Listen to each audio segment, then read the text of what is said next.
시청자 여러분 안녕하세요. 오늘은 학위편 6장이 되겠습니다. 6장 공부하기 전에 먼저 사람이 되라 라고 하는 제목으로 붙여봤습니다. 그 내용을 살펴보도록 하겠습니다. 이런 내용입니다. 제자는 들어와서라고 하는 얘기는 집에 들어와서 효도하고 즉 효, 나아가서는 이게 밖으로 나아가서는 공손하며 즉 신중하고, 여기는 이제 밖에 나가서 해야 될 일입니다. 나아가서는 공손하고 신중하고 신뢰를 지키며 근의신, 널리 사람을 사랑하며 범의 중, 어진 사람을 가까이 하라 친인, 이를 행하고 남은 힘이 있으면 공부를 해라. 행유 여력 즉 이 학문, 이렇게 지금 되어 있습니다. 그러니까 제자들한테 하는 말입니다. 제자들한테 너희는 들어와서는 부모님께 효도하고 나아가서는 그 사람들이나 윗사람들한테 공손하게 대하고 또 신중하게 하고, 말을 할 때는 이제 신중하게 하고, 그 다음에 신뢰롭게 말을 해라. 그 다음에 널리 사람을 사랑해라. 그냥 편애하지 말고 범애중해라.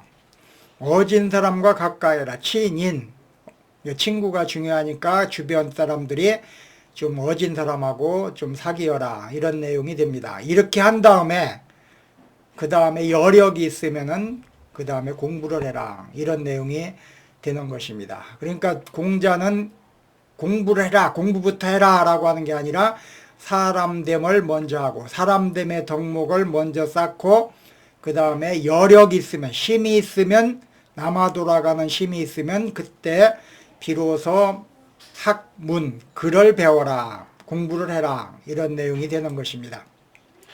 그래서 여기에 나오는 그 내용들을 보면 제자라고 하는 말이 나옵니다. 제자라고 하는 말이 나오는데, 이 제자는 단순히 학생이라고 하는 그 의미를 넘어서 그 공자에게 가르침을 받는 그러한 사람들을 의미한다라고 볼 수가 있습니다. 이거를 좀 더 구체적으로 얘기하면 두 가지로 나눠지게 됩니다. 첫째는 공자의 제자들을 우리는 제자라고 이렇게 얘기하고, 두 번째는 배움을 실천하는 사람들, 다시 말하면 요즘 말로 얘기하면 평생학습자, 이런 사람들을 제자다, 이렇게 이야기를 하는 것입니다. 그럼 우리가 제자를 어떤 사람들은 아이들 이렇게 번역하는 사람인데, 그거는 땡입니다. 땡.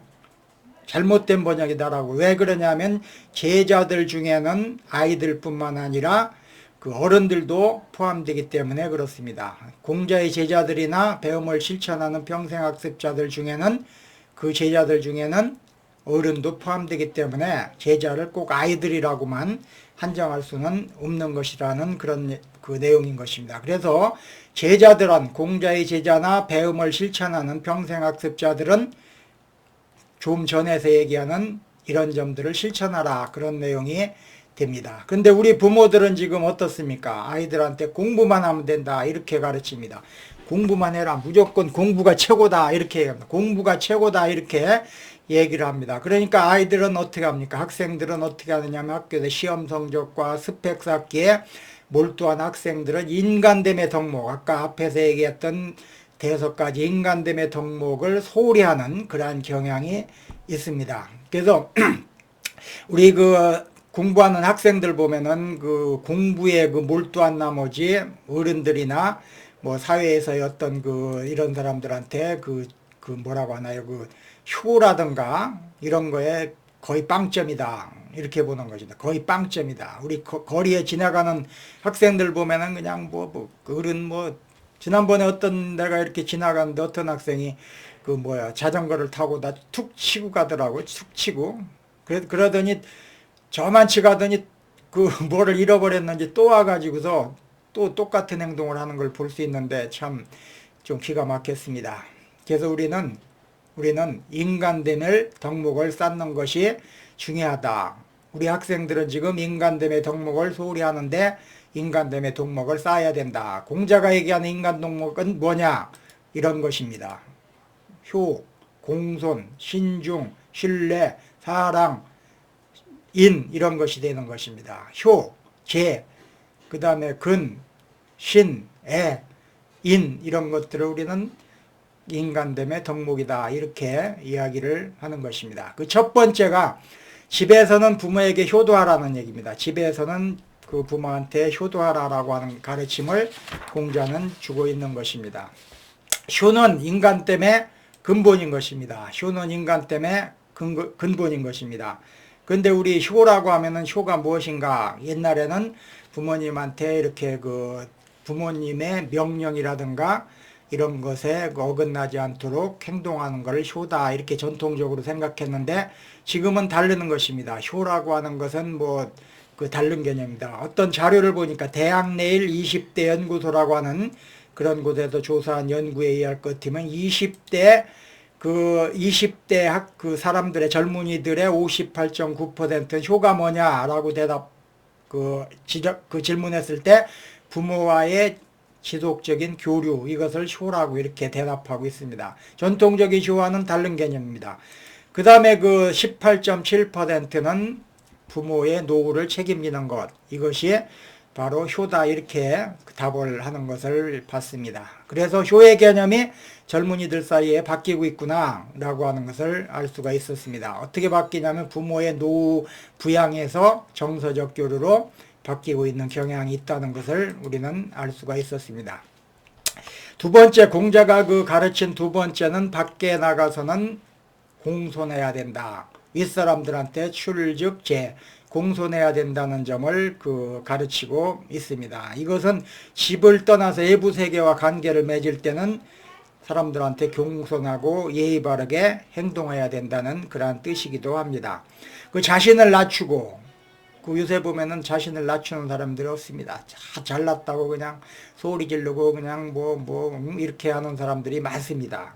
그런데 자신을 낮춰야만 우리가 공손한 것입니다. 자신을 낮추고 타인을 배려하는 마음을 가진다면 사회적 관계가 어떻게 되겠어요? 원만하게 돌아가겠죠. 사회적 관계가. 그렇지 않으면은 사회가 삐그덕거리게 되는 것입니다. 자신도 더 나은 방향으로 사람으로 성장할 수가 있는 것입니다. 그렇기 때문에 우리는 밖에 나가서는 사람들한테 공손해야 될 필요가 있다. 이게 바로 예의가 되는 것입니다. 예의. 우리는 그런데 이런 것을 하지 못하는 경향을 많이 볼 수가 있는 것입니다.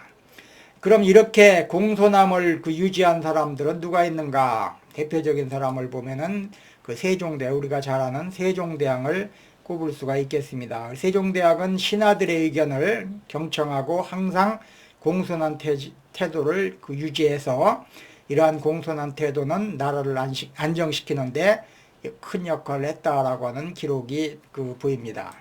그 다음에 남아프리카 공화국의 인권운동가이자 사회 정치 지도자라고 하는 넬슨 만델라라고 하는 사람은 인종차별 정책인 아파르트 헤이트를 종식시키기 위해 투쟁했던 지도자로 알려져 있습니다. 이 지도자로서의 책임을 다하면서 겸손함을 다했던 그러한 사람이 바로 만델라다 이렇게 볼 수가 있습니다. 이 사람은 27년간 감옥 생활을 했는데 그러고서 대통령이 됐는데 대통령이 된 후에도 겸손함을 잃지 않았던 그것으로 유명한 일화가 있습니다. 그 다음에 세 번째는 밖에 나가서는 삼가고 근이라고 하는 것은 삼가하고 신 믿었게 하라 이런 내용이 됩니다. 이것은 외부 사람들과 소통할 때는 신중하고 겸손하게 행동을 하라고 하는 것이고 말과 행동에 있어서 신뢰를 쌓는 것이 중요하다라고 하는 이런 뜻이 되는 것입니다. 다시 말해서 자신의 말과 행동에 대해서 행동을 대해서 책임감을 가지고 신뢰를 얻을 수 있도록 해야 된다라고 하는 그러한 가르침이 되는 것입니다. 우리가 잘 아는 아브라함 링컨이라고 하는 미국의 초대 대통령이 있습니다. 이 초대 대통령 아브라함 링컨은 말과 행동에서 일관성을 지키고 신뢰를 기반으로 해서 사람들의 마음을 얻은 사람으로 알려져 있습니다. 그래서 결국 미국 사회를 통합시키는데 중요한 기여를 했던 대통령으로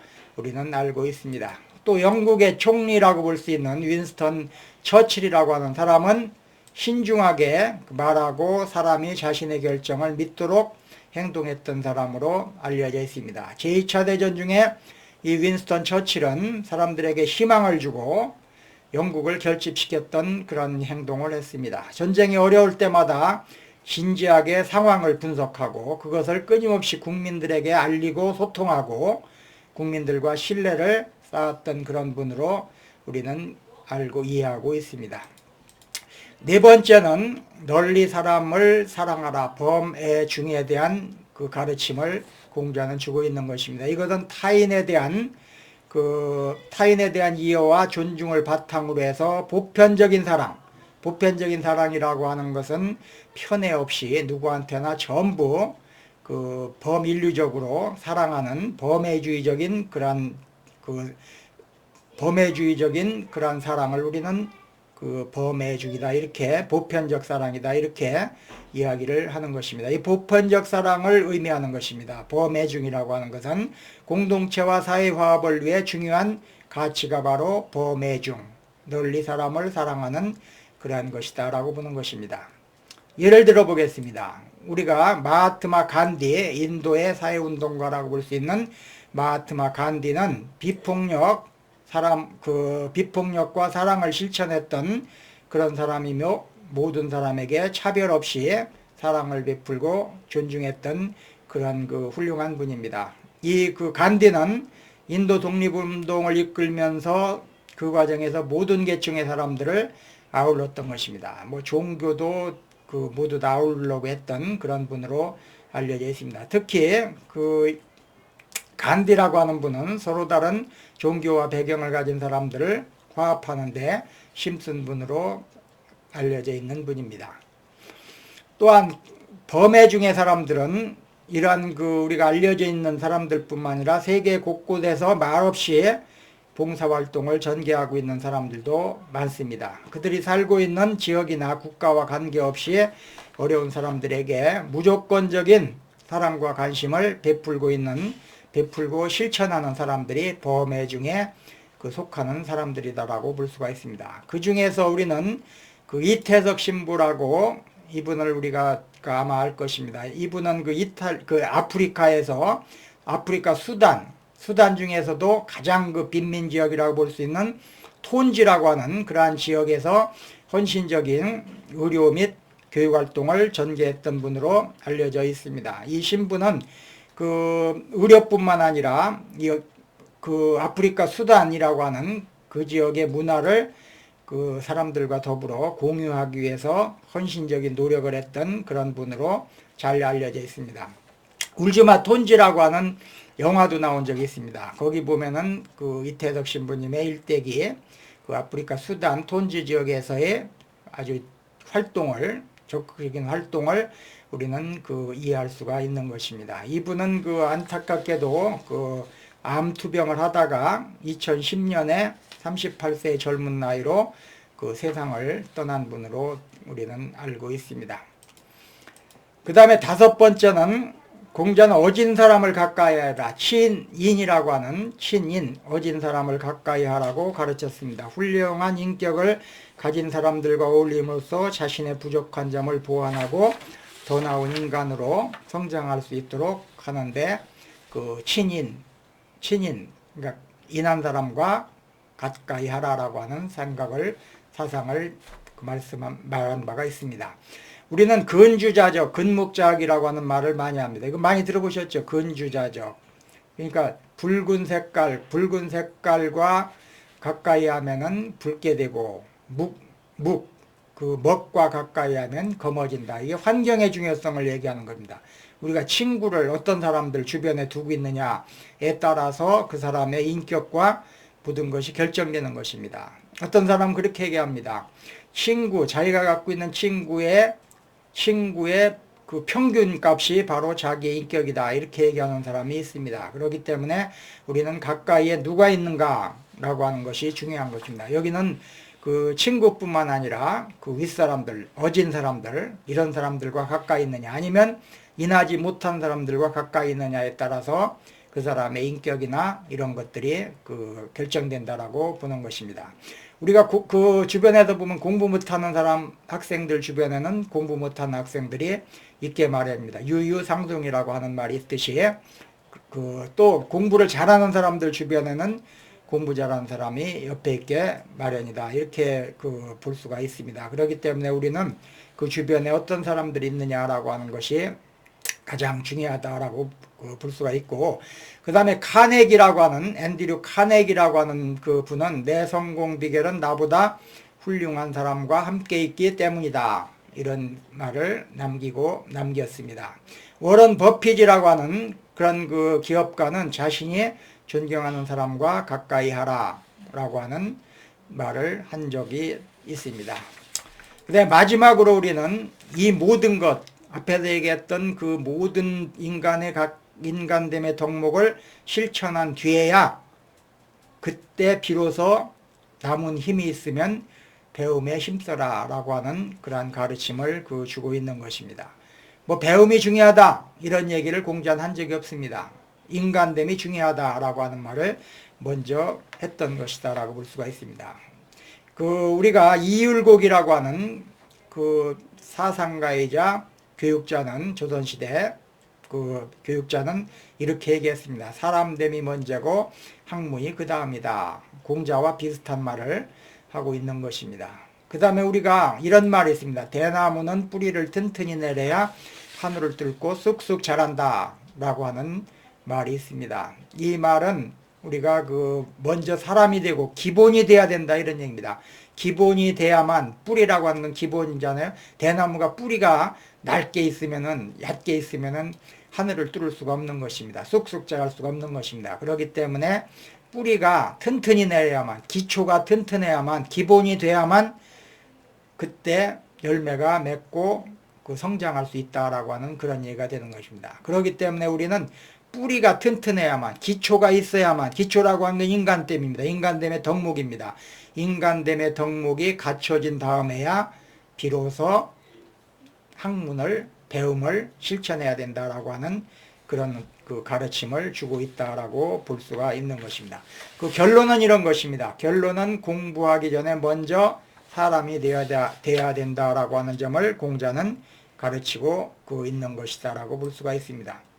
우리는 공부 이렇게 막 얘기를 하는데 공부도 좋습니다만은 그거 못지않게 먼저 해야 되는 선행적인 조건이라고 하는 것은 바로 인간됨의 덕목이라고 하는 점을 우리는 잊지 말아야 된다라고 하는 얘기가 되겠습니다. 오늘은 학기편 6장에 대한 내용을 얘기했습니다. 공부하기 전에 먼저 인간됨을 가져야 된다. 인간됨을 공부하기 전에 먼저 사람이 되어야 된다라고 하는 점에 대해서 말씀드렸습니다. 예, 오늘은 여기까지 하겠습니다. 시청해 주셔서 감사합니다.